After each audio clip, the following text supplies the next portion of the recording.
قالي جهدار وبينرين ازجها بوير اف ام هون بخير هاتن دما وخوش بي هون لسر بيلا صدو سي نقطة بينج المجهدار تكن ودوشان دريا وشانا ما زنديرة هون ما تماشى دكن خلاك جنوج برنامج ما مجارين زمان لقل من أزبرز ومحمودم دس بيدبا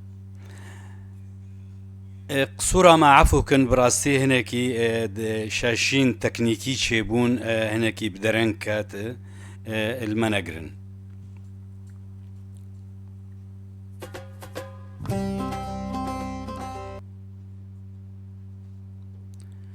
جارة كدن دما وباش بي مجارة خلقا ما يافي حفتية زماني ستاندرا زماني ستاندر كأم بنرن زماني ستاندر چیه يعني بلكي هن كسب چیه زماني ستاندر أنا ستاندر قوتنا كأوروبية تي قوتن ده بإنجليزي فرنسي ألماني تمامي تي قوتن ستاندرد مثلا جارنا يك شخورة قميصة كي تكرد ب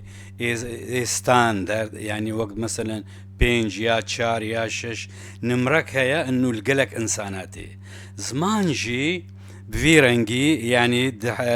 انه زمانكي جو قلق خلق جي فيمكن ويك زمان بي يعني ناد سيشار زمان ملتك بي بنفيسيني زمان چیه دورده ستاندرد زمانی نویسینیه زمانی یه دبستانه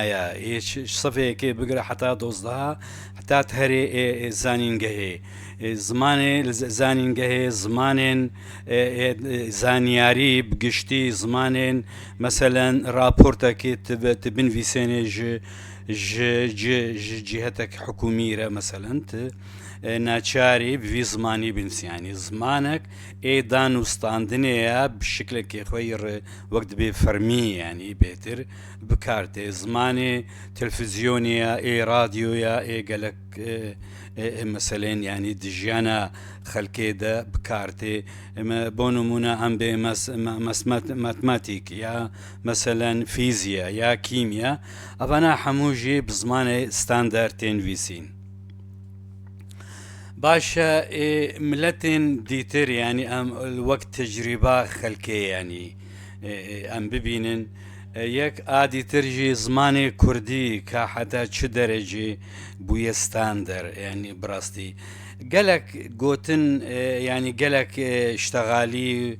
وآخافتن لسر مثلا زماني ستاندر زماني يك قرتي زماني يك بوي دهاتا قوتن قالك زمان ناسال سر نفيسي جي براستي لأما د چه جواره دا يعني براتيكي دا هيج قاف تيدا نهتي استاندن يعني هيج قاف ندانا اف يكجي بو سدامك براسي زماني كردي انها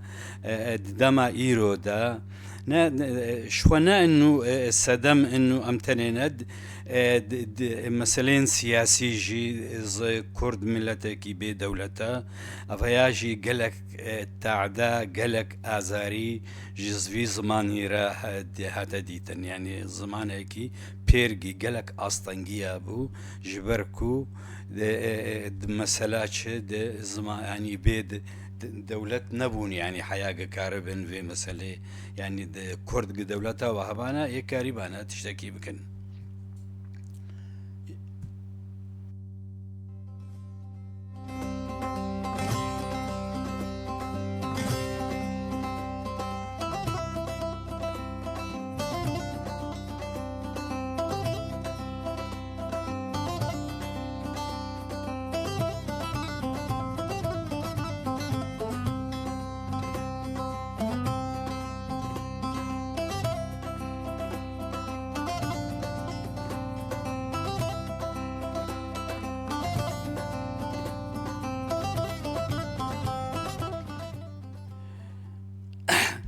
باشا ام فقرن زمانين ين نكردي يعني لقوري تجربة واناكي مثلا مثلا زمان دا مثلا عرب زماني عربي تمني ستاندرد بونا وينا زيدي 1000 سال 1200 سال يعني تكاري بيجي جدما سيبويه حتانها يعني سيبويه فراهيدي وبدوادا يقهاتن يعني زماني عربي را كاركرن زماني عربي زماني دين بو باندورا دين كفن دما بريدا باندورا دين قالك هبو يعني دين دبو وقت دزگهكي روشن بيري جبو يخلكي فأو زماني قدين بوي زمان يعني بخدي وي زماني را أو زمان بيشكت براستي يعني أمل فقرن أوروبا دين نب زماني إنجليزي يا فرنسي يا زماني ألماني يا إيطالي يعني بزماني لاتيني بو لو راجي زماني لاتيني دمك باش يعني ستاند وزماني لاتيني بو زماني نفيسيني يعني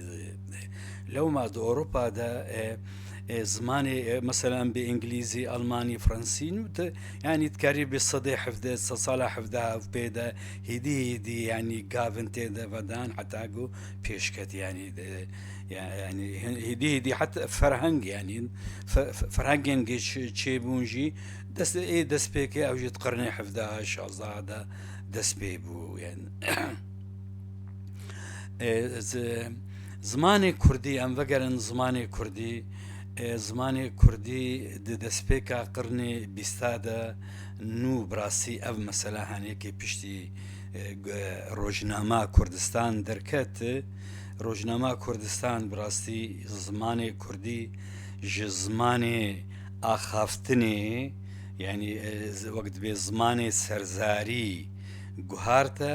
زمانی نویسینێ یعنی گوتارە کە دکتۆر جەمال نەبەزی سەرێنەهایە بڕاستی يعني انه او زمانه هانيكي حتى بري يعني مثلا هناك شيء دبي نا صالة شازدها وحفدها جي زماني كردي يعني دس بكريا انه بملاي جزيري يا احمد خاني يعني زماني جزيري واحمد خاني ندنا بخلكي دبو يعني دناف حجري ملا وادبو دجهن مثلا خوندنا ديني دبو يعني دمزقفتا دبو دهنجار يعني تشارتشوفك طن دبو يعني خلكي نديت إلا أو خندكاري قدين تخندن دبونا ملا مثلا دناف وادا جارنا قلت يعني الشاعرين ملاي جزيري تخوندن خاني تخوندن هنجار شيرو فكرنا دين بخوجي بكردي دقوتن لي ديسا قلق قوتني عربي تخص النافذة يعني نحمو بكردي بو لو ماشي قلق بيفين زماني عربي كتنا كردي دا يعني وك انا امت بي ملكموت دبي ملكموت يعني ملك الموتى يعني بكردي بويا ملكموت فيجا أنا جيكي عرب ربي ملكموت شيء في مناكي يعني بو وقت بي ملكي كردي يعني ولو قلق بيفين زماني عربي في آواي شيبون كتنا كردي دا لأما كردا نفكرين يعني أبقى قرنج مسألة دا إنه كردا نفكرين إنه كاتشلو زماني خوا بيش بخن يعني رزمانا كردي تكاري بيجي جلادة بدر خان وشا بري ويناجي بنادا صالة يعني تكاري بيجي دس بيبويا مثلا الكردستان باشور ام فقرن مثلا هن فقرنجي ين يكي ايطالي رزمانا كرمانجي تشيكر دقرني حفظها هذا بس افناجي يعني افكارنها افخاباتنها افبرهمن هاني ندهاتن بلاف كرن سر خلقي يعني منو فيداوي بيس يعني بري يعني بري صح صالي مبيست يا بري تشل صالي مبيست يا لأما خلقين ندبيست يعني مثلا قوفارا هاوار دسهو دوا دركتيا لشامي دركتيا وأمل سورينا ما هاوار نديت يعني مثلا ايجتش مثلا شيستي وفردا خودي دانا يعني بينجي وحفتا وحشتا وبيدا خدي دانا مثلا هاوار نديتن برشي نديتن يعني فان دولتين هانيين سوريا وتركيا وعراق وإيران يعني قالك براسي تعدل زماني كردي كرنج بو اف زمان نبي دولت جبرجو مثلا زمان نتوي زمان دولتي جتيني يعني مجو يعني جوي منو يا اخي هون جولو زمانك وك شوازارن يعني لهجاتن هون بيشتغلن شخور المال اخو بيشتغلن لأما مثلا تورد دبستاني بينشتغل يعني بيننفيسينا انفيساندنجي شنابي وقت بي وشان بزماني كردي شي ببي يعني بتايبتي لتركيا لسوريا يعني حتى الإيراني يجي دمك باش وقت بي قد غبوا في داوية هناكي أو قد غبون هناكي يعني لسر شوية لي ديسا نبوة زماني دبستاني يعني برنگكي فرمي زماني كردي بخوينن نبوة زماني خوندني د مدرسين ين إيراني دا لأما د كردستان باشور دا أبايا اجزو ده هيا 1920 زمان كردي كتيا مدرسة دا وهيدي زمان وقت بي دسبيكي 1900 بيستا حتى نصدو بينجيو حفتا بينجي وحشتا شورشا تموزي هن قافن ديش بوي زماني كردي وروشن بيريا كردي بدان از لو مالوي دري زاري صوراني پیش کرد جبرگو يه هري يعني وك هولير كركوك سليماني بزاري صوراني بو يعني وجرد بكرديا نافين كرديا نافين پیش کرد لمخابن كرديا باكور فان دولتين ديتر نهشتن پیش بکوی لو ما براستي زاري كورمانجي هناكي باشكت لزاري سوراني او نافين پیشكت از درعا مدى يعني باوريا مدى پیشكتنا زاري نافين تكاري بيجي ببي وقت بي سودمندي جبوي زاري كورمانجي جي يعني او چه پیشکتن چه دچید به پیشکتن ندر زمان دچید به زمان د فرهنگی دچید به یعنی عادتا جبرگو چه بيفين زمان او تينا جوهرتن زيدت بين يعني فرهنجين انجليزية دسبيكا صد صالة بيستادا قال كي هندك بو يعني جمارة بيفين لأن جمارة بيفين وانا مثلا بتايبتي الترمينولوجي دا د كهرباء دا تيرمين كهرباء يعني بيفين كهرباء دبي زيدي 4 مليون آيا جبرقم أشتغلي خوندية هند حشتي نوطي وافا وك رابورتك السر ترمينولوجي انه زما انه كهرباء بيفين كهرباء يا تيرمين كهرباء زانياريا كهرباء هايا 4 مليون زيدي 4 مليون لأما تورد يعني راستيه زماني يعني انجليزي ين وقت بي رهن وي هندكن يعني بس جفا يعني جفارها وقت بي رق جيتي قوتن ره ورق وكوك يعني اف بيفين كوك يعني د انجليزي ده هندكن يعني نقلكن بيفي خواب ترمزي ذكر وبترجي بزمان ديتر وك لاتيني اغريقي فرنسي زمان ين ديتر اوروبي زمان خوا زي ذكر بيفين خوا زي ذكر يعني بقصدان بي ستاندرد الجموانا خورتبو اما الجمواجي يعني انا امبيجن لهجات الجم تماما هنا حموجي فرنسا لهجة باريسي يعني البجارت جبوي كاربي لهجة باريسي يعني وخست زماني ستاندرد جبرقو دفان زارادا دشيوا زارادا زمان هنا نوكفا يعني تقلك مسألين ريزمان دا دنسازية دا مورفولوژی دا سینتاکسی دا هن جیاوازی هنه اف جیاوازیین هنه دوی چاره سر ببن شخوا اما هنجار بلکی مرونی کار به چاره سر بکی انا زمانی کردی مفكرك يعني بيرمندكي كرد جرد دبيجن مسعود محمد رحمة خدي لي بيت شوار رحمتي دقو يكيتيا زماني كردي شر جيهاني زحمة ترى يعني براستي يعني انه يعني قلكي زحمة ديد نارينك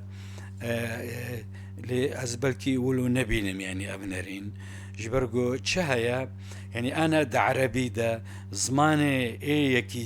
يكبو زماني ستاندرد وزماني إيه أخفتني نوكا هذا يعني أنا أم بعرب مثلا دبي شو تقول زماني ستاندرد نينا شو تقول يعني ماذا تفعل أو ماذا تعمل ماذا تقول مثلا شو تقول يعني ماذا تقول ماذا تحكي يعني في معنته دفردا يعني زمان فرق يعني جوازيك هيدنا برا زمان ستاندر وزماني وقدي أخافتني أنا عرب حموجي بزمانك تشتغلن ناف هفدا يعني نوك ستاندر تشتغلن يعني جارنا يكي مثلا يكي مغربي راستي تشتغلي تشتغي جي فهمناكي يكي سوداني ولو يكي مثلا سعوديجي بسرقو يعني قريش الجموايا شبرقو الهجاء قريش دا عربي دا زيدبو زحمة جي فهمكن امورن كردي يعني تكاري چار زارن يعني شو زارن وينا چارن يعني كرمانجي يا باكور كرمانجي باكور جرد بيجن هيا جي كرمانجي نافين آسوراني انجر ولو جربن يا كردي نافين في آواي جرد بيجن جي كردي زازا وقوران نزيكي هابن يعني امنكارن بين افهمو قوران وزازا تكاري بيكن يعني بس هناكي زازا كتيا بن باندورا كرمانجي دا لقوراني يا هورماني او ناو سوراني هناكي بلكي بهتر بشكل نزيكي يبدو بنسبة الزازا يعني لسوراني نافين او ناو كرمانجي بهتر نزيكي يبدونا يعني ده جبان زارا ين كالهور ين باشور زارين باشور براستي اوجي هناك جیاوازی هاي نزيكي زاري نافينن يعني دباوريا مدى قرأك این باشور تشلور يعني لو وتشكلهور وتشفيلي يعني أبناء تمام نزيكي هفدونا أبناء جي بهتر نزيكي صوراني ببن شترا يعني نها إيرو دجواري دا أزد بينم زماني يعني دو ستاندر كردي يعني ودبي جوت ستاندر دو كردي ده هيا جوت ستاندر أفجي مسألة يعني أنجاما قلق بويرين سياسي وديروكية يعني وجفاكية يعني شي بويا يعني كردستان جغرافيا كدريجة